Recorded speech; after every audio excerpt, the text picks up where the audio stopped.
ओम नमः सिद्धेभ्यः।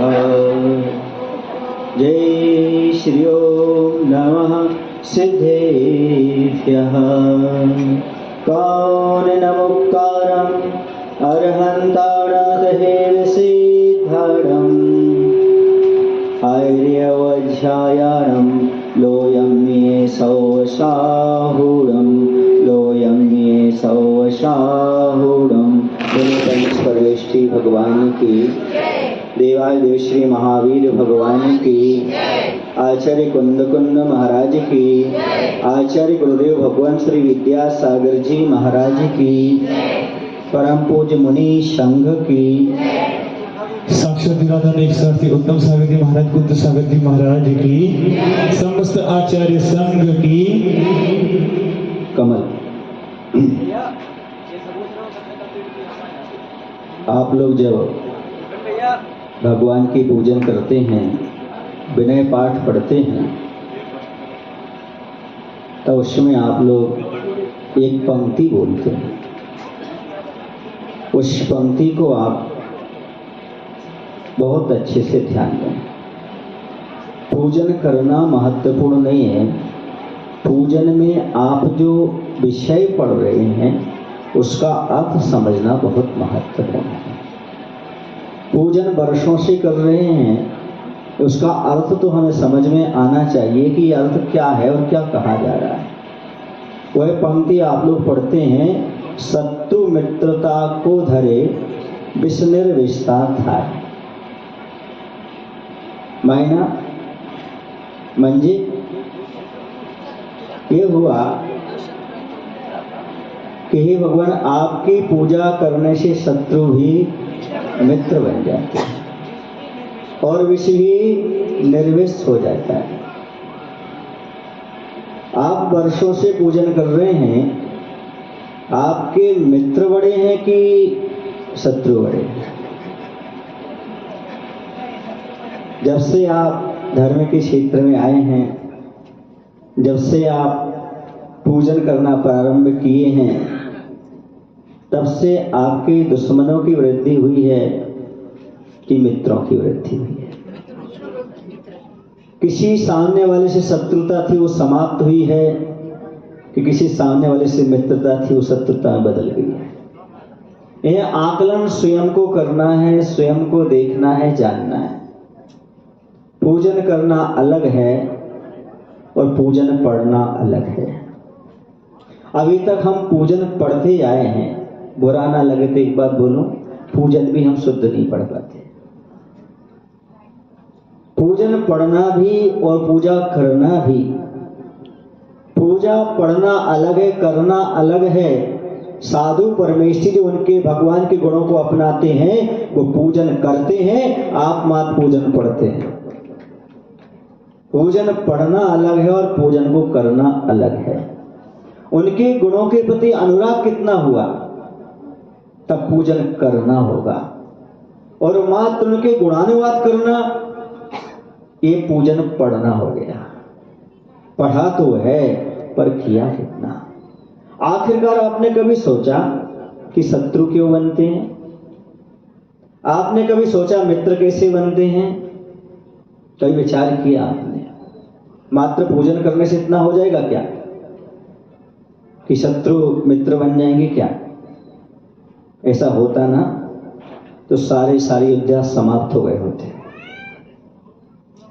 भाव समझो, दर्शनम देव देवस्य, दर्शनम पाप नाशनम, दर्शनम स्वर्ग सोपानम, दर्शनम मोक्ष साधनम। तो आदमी कुछ करे ही ना, दर्शन भर करे मोक्ष मिल जाएगा, लिखा है ना। दर्शन से स्वर्ग मिलता है, दर्शन से मोक्ष मिलता है। फिर आगे कोई प्रक्रिया करने की आवश्यकता ही नहीं व्यक्ति को, मात्र भगवान का दर्शन करता रहे उसे मोक्ष मिल जाएगा। लिखा तो है, हमारे गलत लिखा क्या आचार्यों ने? समझो, जब भी स्तुति की जाती है तो अतिशयोक्तिपूर्ण की जाती है। मात्र पूजन करने से कोई भी दुश्मन आपका मित्र नहीं बनेगा जब तक आप जो पूजन का भाव हो उसको नहीं समझेंगे। पुजारी किसे कहते हैं? भगवान का भक्त किसे कहते हैं? भगवान का भक्त उसे कहते हैं जो अपने मन में पवित्रता को लेकर के चलता है, अपने मन को उत्कृष्टता की ओर ले जाता है, अपने मन को कषाय आदि से बचा करके रखता है। जब ऐसा परिणाम होगा तभी जाकर के आप शत्रु को मित्र बना पाएंगे, इसके पहले संभव नहीं है। एक बार की बात है, दोनों जगह से सैनिक आ रहे थे और आपस में युद्ध होना था। इस तरफ से भी थे और उस तरफ से थी, दोनों तरफ से। लेकिन ऐसा था कि उसके पास भी जब आ रहे थे तो एक मंदिर था, इस तरफ से वो आ रहे थे, उनके पास भी एक नजदीक मंदिर था। दोनों सैनिक के जो सेनापति थे वह मंदिर में प्रवेश किए। एक ने भगवान से प्रार्थना की, भगवान मुझे ऐसी क्षमता दो ताकि मैं दुश्मन को समाप्त कर सकूं, मुझे ऐसी क्षमता दो ताकि मैं शत्रु को समाप्त कर सकूं। दूसरी ओर से जो सेनापति था उसने भगवान से निवेदन किया, भगवान मुझे ऐसी क्षमता दो ताकि दुश्मन को सद्बुद्धि आए और मेरा मित्र बन जाए, दुश्मनी समाप्त हो जाए। बताओ पहले वाला अच्छा था कि दूसरे वाला अच्छा था? आप कौन से वाले हैं?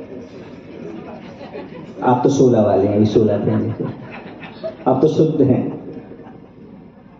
फिर मैं कहना चाहता हूं, दुश्मनी को समाप्त करना चाहते हो, दुश्मन को समाप्त करना चाहते हो, कर्म तो फिर भी विद्यमान रहेगा। दुश्मनी समाप्त करोगे तो दुश्मन भी समाप्त हो जाएगा, क्योंकि दुश्मन समाप्त नहीं होगा तो कन्वर्ट होकर के तुम्हारा मित्र बन जाएगा। दरिद्रता को हटाना नहीं है बल्कि धन को बढ़ाना है। धन बढ़ जाएगा, दरिद्रता समाप्त हो जाएगी। दुश्मन को समाप्त नहीं करना, मित्रता बढ़ाना है। मित्रता बढ़ जाएगी तो दुश्मनी अपने आप कम होती चली जाएगी। संसार मार्ग में दुश्मन को समाप्त किया जाता है, लेकिन धर्म मार्ग में दुश्मनी को समाप्त किया जाता है। यदि आप किसी को समाप्त करोगे क्रोध ही पाओगे, दुश्मनी को समाप्त करोगे तो क्षमा को प्राप्त कर लोगे। कर्म का उदय है तो कहीं ना कहीं भी आप जाओगे तो आपके पास दुश्मन बैठे ही रहेंगे। उस कर्म को, मूल जड़ को समाप्त करने का प्रयास करो। ये कर्म किसी और का नहीं है। एक बात हमेशा याद रखना बंधु, दुनिया के सारे मेहमान बिना निमंत्रण के आ सकते हैं। अच्छे सुनना, दुनिया के सारे मेहमान बिना निमंत्रण के आ सकते हैं, पर कर्म ऐसा मेहमान है बिना निमंत्रण के नहीं आता। या तो राग की चिट्ठी भेजो, या द्वेष की चिट्ठी भेजो, या मोह की, कुछ ना कुछ आपको चिट्ठी भेजना पड़ेगी, तभी वह कर्म आकर के आपसे चिपकता है, आपसे संबंध रखता है। दुनिया के जितने भी हैं आपके मेहमान, वो बिना बुलाए भी आपके पास आ जाएं, लेकिन कर्म बिना बुलाए नहीं आता। इसलिए कर्म को दोष तो देते हैं हम, लेकिन एकांत से कर्म हमारा ही है, इसलिए सारा दोष हमारा है। आप लोग स्तुति पढ़ते तो क्या बोलते हो? दुष्टन देयनकार साधुन खो रख लीजिए। क्या कहते हैं? भगवान ये कर्म दुष्ट हैं, हम तो बहुत साधु हैं, हम तो सज्जन हैं। प्राय करके हम कर्मों को दोष देने लगते हैं कि ये दुष्ट है, लेकिन विचार करो वो कर्म बुलाया किसने, निमंत्रण किसने किया? इसलिए दोषी को दोष नहीं देना, अपना किया हुआ कर्म भोगते हुए ऐसे परिणाम करना है, भगवान ऐसा कर्म द्वारा हमारे उदय में ना आ जाए। ऐसा जब विचार करोगे तभी उस कर्म से मुक्त होगे, तभी जाकर के वह आपकी असाता साता में कन्वर्ट होगी। वरना जितना तुम दुष्टन देव नकार कहते रहोगे, मन में सामने वाले के प्रति दुष्ट भाव रखे रहोगे, तो ध्यान रखो कभी वह कर्म असाता साता में बदलने वाला नहीं है। अभी तो सद्बुद्धि भाव, जैसे उसने कहा, किसने कहा? सैनिक ने, ही भगवान उस सामने वाले को सद्बुद्धि दो ताकि उसका मन बदल सके, उसका परिणाम बदल सके और यह युद्ध टल सके, समाप्त हो सके। बताओ हमारे लिए पहले वाला सैनिक अच्छा है कि दूसरे वाला? सब कहेंगे दूसरे वाला। आपके अंदर कौन सा सैनिक है? पहले वाला है कि दूसरे वाला है? अब यहां पर गाड़ी अटक जाती है। चाहिए तो ठीक है, ये तो लिखा है ग्रंथों में ऐसा ही होना चाहिए, पर हमारे अंदर कौन सा है ये विचार हमारे लिए अवश्य कर लेना चाहिए। सबसे पहली बात है दुश्मन क्यों बनते हैं, तो कारण बताते दुश्मन बनते क्यों बनते हैं। सबसे ज्यादा दुश्मन बनते हैं हमारी जिह्वा के कारण। किस कारण बनते हैं? जिह्वा समझते हैं आप लोग? हाँ, ये बोलती भी है और खाती भी है, डालती भी निकालती भी है। इसका नियम, इसका सिद्धांत है, काहे जिह्वे तू भाषण और भोजन में संयम रख, यदि तू अपना घात ना चाहती हो तो। अधिक भोजन कर लेने से शरीर बिगड़ता है और अधिक भाषण कर लेने से व्यवहार बिगड़ता है। अति भाषण जहां पर हो जाता है वहां पर व्यवहार बिगड़ता है। और मंदिर में, धर्मशालाओं में ज्यादा लड़ाई नहीं होती, शब्दों की लड़ाई ज्यादा होती है। किसकी लड़ाई होती है? पूजन करते समय, ये करते समय शब्द, यदि आपने शब्द समझ करके बोल लिया तो रिश्ते संभल जाते हैं, और शब्द गया तो सब गया। याद रखना, यदि आदमी का पैर फिसलता है तो हड्डी टूट भी सकती, नहीं भी टूटे, लेकिन यदि जुबान फिसलती है रिश्ते, परिवार और समाज टूट जाया करते हैं। इसलिए जुबान को संभालना बहुत बड़ी चीज होती है, और जवान को संभालना भी बड़ी मुश्किल होती है। जहां जवान समझते हो, जवान युवा और इसे जुबान, दोनों को संभालना बहुत कठिन हुआ करता है। तो सबसे बड़ा दुश्मनी का कारण है वार्तालाप। आप बहुत सारे इतिहास पढ़ना, इतिहास पढ़ने के बाद आपको मात्र एक ही सारांश निकलेगा, इस युद्ध की शुरुआत मात्र बातचीत से शुरू हुई थी। तू मैं, तू मैं। इससे मात्र शुरुआत होती है, वार्तालाप से शुरुआत होती है। मात्र अंधे को अंधा कहने से, या अंधों के अंधे होते हैं ऐसा कहने से क्या खड़ा हो गया था? अरे वाह, सब द्रौपदी को मालूम है। सबको मालूम है। एक बात बताओ, महिलाओं को भोजन में ये पूरा विवेक रहता है, कितना नमक मिलाना, कितनी मिर्ची मिलाना। बोलो ना, पुरुष को इतना विवेक नहीं रहता। भोजन में पूरा विवेक रहता है, महिलाओं को कितना नमक और कितनी मिर्ची मिलाना, लेकिन व्यवहार में मालूम नहीं पड़ता, बोलते समय कितनी नमक मिलाना, कितनी मिर्ची मिलाना। सुने आप लोग की नहीं? ये यदि विवेक उनके पास रहे कि कितना नमक मिलाना, कितनी मिर्ची मिलाना, तो जैसे किचन में पूरा सारा भोजन अच्छा रहता है, वैसा पूरे परिवार का, समाज का व्यवहार भी बहुत अच्छा रह सकता है। मात्र शब्दों की संभाल करिएगा। सवाल शब्दों की होती है तो परिवार, समाज, व्यवहार संभलता है, और शब्दों की संभाल नहीं है तो सारा का सारा टूटता चला जाता है।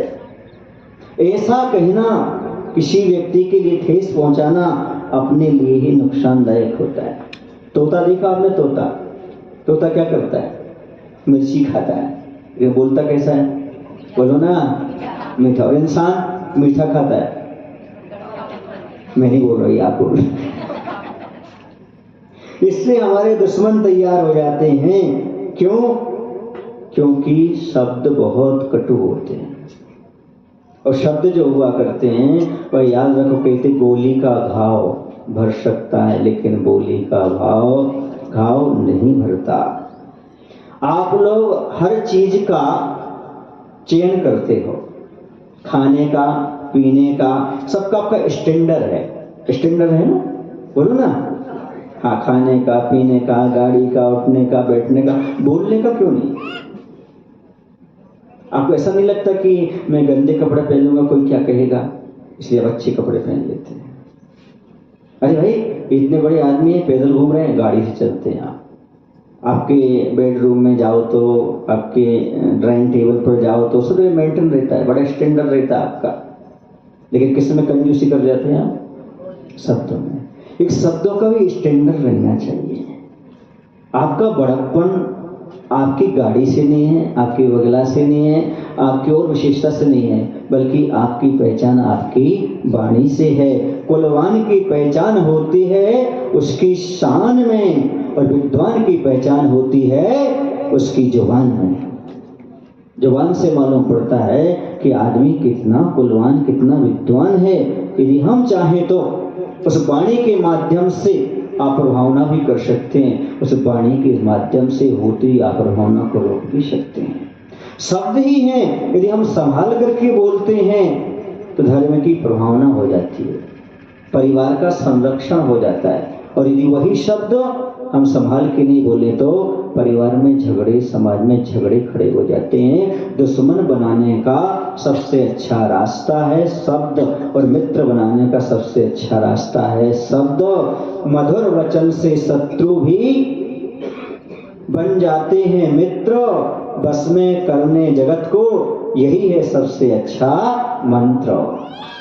दुनिया में इससे बड़ा कोई मंत्र नहीं है। यदि आपके पास शब्द का कंट्रोल है, शब्द का बोलना आपका सही है, तो आप दुश्मन को भी मित्र बना सकते हैं। हमने कई बार देखा आप लोगों को मोबाइल की प्रक्रिया पर, कभी कभी तो लगता है आप लोग पागल हो गए। कुछ लोग ऐसा होता है मोबाइल उनका दिखता नहीं है, कान में कुछ लगाए रहते हैं। कौन सा फोन कहलाता है वो? ईयरफोन लगाए रहते हैं, मोबाइल जेब में रहता है, और वो ऐसे कहीं कहीं ऐसा चिल्लाते रहते, कुछ भी कहते रहते, ऐसे लगता है पागल है, अकेले से बात कर रहे थे। अब वो लगभग 100 किलोमीटर दूर है वो व्यक्ति। कितने दूर है? 100 किलोमीटर, 50 किलोमीटर, और यहाँ पर उसको कुछ भी बके जा रहे हो, कुछ भी बोले जा रहे हो, चिल्लाते जा रहे हो। और कभी कभी तो ऐसा लगता है गुस्से में मोबाइल ना पटक दे जमीन पर बोलते बोलते। क्या है, उस पर कोई असर पड़ने वाला है क्या? आप अपनी मानसिकता और खराब करते हो, आप और पाप का बंद करते हो। एक तो बोलते हो स्वयं होता जगत परिणाम, मैं क्या करता पर का काम है। अच्छे कामों में कह देते हो स्वयं होता जगत परिणाम, मैं क्या करता पर का काम, और गलत कामों में मैं ही सब करूंगा, मैं ही ऐसा होता। वहां पर नहीं सोचते गलत काम है। बच्चे को समझाओ, नहीं स्वयं होता जगत परिणाम। दुकान न चलाओ, स्वयं होता जगत परिणाम, वहां नहीं लगा रहे, दुकान तो चलाएंगे, वो तो करेंगे। भाषा अपने आप में महत्वपूर्ण है। भाषा से अंदर के भाव मालूम पड़ते हैं। शटर लगी हो, शटर समझते हो क्या? अरे ओंठ बंद हो शटर लगी हो तो मालूम नहीं पड़ता। ऐसी दुकान की शटर लगी हो तो मालूम नहीं पड़ता अंदर कोयला है कि सोना है। शटर खुलते मालूम पड़ता है कोयला है कि सोना है। वैसे ही हमारे ओंठ रूपी शटर जब तक बंद है तब तक पता ही नहीं लोहा है कि सोना है, खुल गई तो मालूम पड़ जाता लोहा है कि सोना है। इसी शटर को थोड़ा सा बंद रखा करो। आपकी दुकान कितने बजे बंद हो जाती है? शटर ये नहीं वो पूछ रहा हूँ, दुकान है 8 बजे 9 बजे, और ये शटर इसका भी एक नियम होना चाहिए, हमारे उसी समय तो खुलती है। एक बार मैंने लोगों को नियम बताया, हमने कहा एक नियम ले लो। क्या नियम ले लो? मंदिर में सुने आप लोग की नहीं, कभी भी झगड़ा नहीं करेंगे। दूसरा संकल्प कर लो, रात्रि में 8 बजे के बाद कोई भी झगड़ा नहीं करें। उन्होंने कहा क्यों? मैंने कहा भाई दुनिया के जितने भी युद्ध हुए हैं, चाहे दुर्योधन ने लड़ा हो चाहे रावण ने लड़ा हो, उन्होंने एक संकल्प किया था कि रात्रि होते ही शंख बज जाता है, सूर्यास्त होते ही और युद्ध समाप्त हो जाता है। बोलो हो जाता कि नहीं हो जाता? बोलो जितने भी युद्ध हैं रात्रि में हुए क्या? आज का नहीं कह रहा हूं युद्ध, पहले जो युद्ध होते थे वो कोई रात में नहीं होते थे। शंखनाद हो गया, सूर्यास्त हो गया, बस शंख बज गया, सूर्यास्त, युद्ध बंद। ये नियम किसने पाला? रावण ने पाला कि नहीं पाला? पाला। दुर्योधन ने, कुंभकर्ण ने, सबने पाला ना, तो तुम क्यों नहीं पाल रहे? तो नियम ले लो, हम रात्रि में जैसे भोजन नहीं करते, सूर्यास्त के बाद झगड़ा नहीं करेंगे। महाराज जी कैसा कह रहे हो आप? दुकान से उतने बजे तो घर आते हैं, लड़ने का समय तो वही मिलता है, झगड़ने का समय तो वही मिलता है।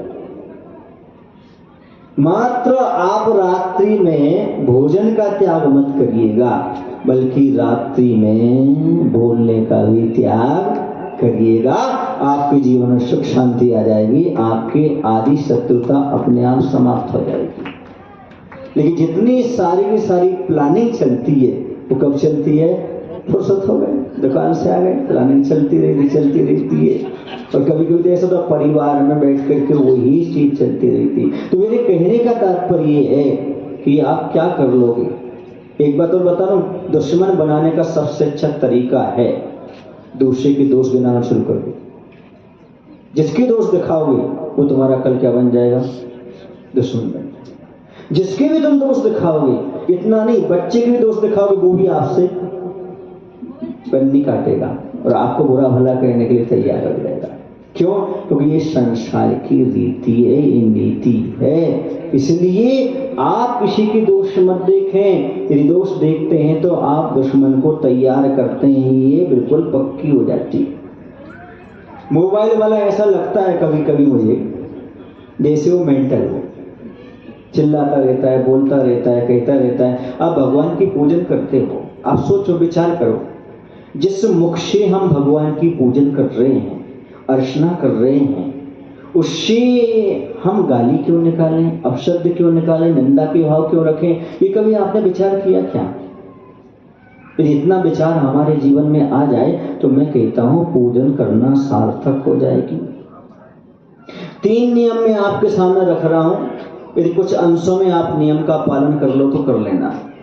पहला है, आप गीत नहीं गा सकते तो गाली मत देना। आप किसी के गीत नहीं गा सकते तो किसी को गाली मत देना। दूसरा नियम है, आप किसी की प्रशंसा नहीं कर सकते तो किसी की निंदा मत करना। पहला कौन सा नियम? आप गीत नहीं गा सकते तो गाली मत देना। आप प्रशंसा नहीं कर सकते तो निंदा मत करना। तीसरा नियम है, आप अच्छा नहीं बोल सकते तो मौन रहना, अच्छा नहीं बोल सकते तो मौन रहना। आपका पूजन करना सार्थक हो जाएगा, आपका धर्मात्मा होना सार्थक हो जाएगा, आपका सोला बदलना सार्थक हो जाएगा। हे भगवान, मैं गीत नहीं गा सकता तो गाली भी नहीं निकाल सकता। तो महाराज जो गीत गाते वो गाली दे सकते हैं, वो फिर देगा ही काहे को? उसका समय तो कैसे निकल जाएगा, गीत में निकल जाएगा। प्रशंसा नहीं कर सकते, कोई बात नहीं, मत करिएगा, पर निंदा भी मत करिए। करो मान करके क्या करो, क्या मिल जाएगा तुम्हारे लिए? कुछ भी लाभ होने वाला नहीं है, इस बात को हमेशा ध्यान रखना। तीसरी बात याद रखना, अच्छा नहीं बोल सकते, कोई बात नहीं, तो बुरा भी मत बोलो। मौन रहने में तुम्हारा क्या बिगड़ता है? इस तुम 2-4 दिन मौन रह लेते हो, तुम्हारा बिगड़ता क्या है? अष्टांग का मौन ले लो ना, संकल्प कर लो ना, जब तक अष्टांग का चलेगा तब तक हम मौन रहेंगे। हम कुछ नहीं, मौन हमारा मात्र एक ही काम है, भगवान की अष्टांग का पूजा करना, धर्म ध्यान करना। देखो आपको 9 तारीख तक कितना आनंद आता है, क्योंकि अष्टांग का उस समय तक चलेगी, आपको आनंद का अनुभव होगा। इतना तो कम से कम आप संकल्प कर सकते हो अपने जीवन में कि भगवान मैं आपका गीत ही गाऊंगा, पूजन ही करूंगा, भक्ति ही करूंगा।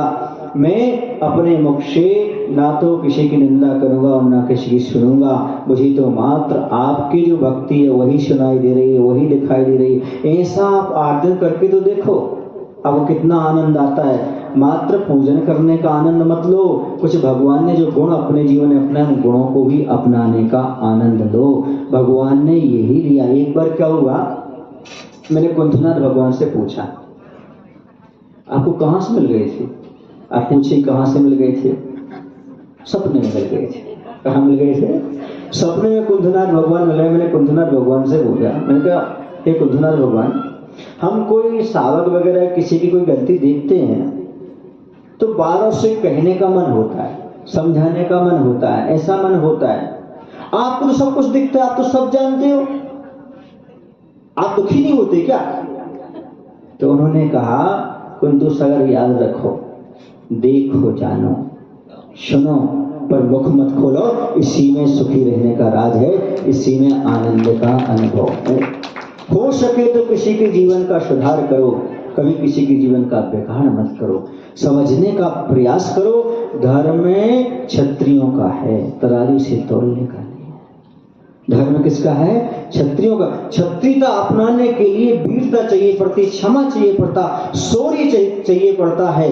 अपने आप को सहनशील बनाना पड़ता है, सहना पड़ता है, तभी जाकर के ये काम आगे चलता है। कहना सबको आता है, सहना सबको नहीं आता। जिसको सहना आता है वो कहता नहीं, मात्र सहन करता चला जाता है, क्योंकि उसे पता है कि हमारे लिए मोक्ष मार्ग पर बढ़ने के लिए सहनशीलता ही काम आएगी। तो सबसे पहले मैंने बात कही, गलत शब्दों का प्रयोग हमारे जीवन में दुश्मनी पैदा करते हैं। दूसरा है समझदारी का अभाव। समझदारी हमारे पास नहीं है तो हम किसी को भी दुश्मन बना सकते हो, समझदारी है तो हम किसी को भी मित्र बना सकते हैं। समझदार किसे कहते हैं? जो मझधार में नहीं है वो समझदार, मतलब जो सबसे पीछे पंक्ति में खड़ा है वो समझदार। आचार्य कहते हैं, सुनो, जिसमें इतनी समझ आ जाए कि मैं ही समझदार नहीं हूं, दुनिया में और भी समझदार हैं, तो समझो आपको समझ है। जो मैं निर्णय दे रहा हूं वो सही है, जो मैं सोच रहा हूं वो ही सही है, ऐसा कहना समझदारी नहीं है। सामने वाला भी कुछ सोच रहा होगा, कुछ समझ रहा होगा, उसके पास विवेक है, वो भी सोच समझ के निर्णय ले रहा होगा, ऐसा सोचना भी समझदारी है। सबसे बड़ी समझदारी तो है। लेकिन आज हम अपने आप को सबसे बड़ा समझदार मानते हैं। दूसरे को हम देखो, जो व्यक्ति संकट के समय धैर्य धारण करता है, समय का इंतजार करता है, वह सबसे बड़ा समझदार होता है। जल्दबाजी नहीं करता, वो समझदार होता है। सोच समझ करके निर्णय लेने की क्षमता जिसके पास होती है।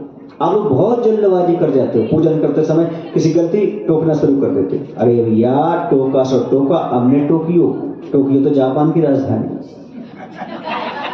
भारत की तो दिल्ली है, दिल वालों की दिल्ली है। समझ में आया आपको कि नहीं आ रहा? इस सोच विचार जिसका नहीं होता, वो व्यक्ति उतावली करता है। उतावला सो बावला। समझदारी होना बहुत आवश्यक है। आपकी मानसिकता बिगड़ी है क्योंकि आपके पास समझदारी नहीं है। समझदार व्यक्ति कोई मानसिकता को बिगाड़ता ही नहीं है, बहुत अच्छे से समझने का प्रयास करता है। विपरीत परिस्थितियों में समझदारी की परीक्षा होती है। आप कितने समझदार हो, सामान्य से चल रहा उसमें आपकी नहीं, लेकिन विपरीत परिस्थिति जब आपके सामने आ जाए तब आपकी परीक्षा है कि आप कितने समझदार हो, कितने ना समझ हो। एक बात याद रखना, कान दो हैं, जबान एक है। क्यों? सुनने के लिए बहुत है दुनिया में, बोलने के लिए बहुत कम है। बोलना कम है, सुनना ज्यादा है। जो सुनता ज्यादा है और बोलता कम है, वह दुनिया में सम्मान पाता है, वह समझदार माना जाता है। हमेशा याद रखना। एक बात और आपसे पूछना चाहता हूं, क्योंकि लौकिक बात है इसलिए मैं आपसे कहना चाहता हूं। मान लो आपकी किसी के साथ पार्टनरशिप रही, मान लो 10 साल पार्टनरशिप रही आपकी, ठीक है ना? 10 वर्ष तक पार्टनरशिप रही और 9 साल तक उसने आपका बहुत अच्छा सहयोग दिया, सब कुछ अच्छा किया। 10वें साल उससे कुछ गलती हो गई, कंफ्यूजन हो गया। क्या हो गया? कंफ्यूजन हो गया, लेन देन में कुछ हो गया, आपको बहुत गुस्सा आई, आपने उसे पार्टनरशिप अलग कर दी। क्या कर दी? उसे पार्टनरशिप से हटा दिया।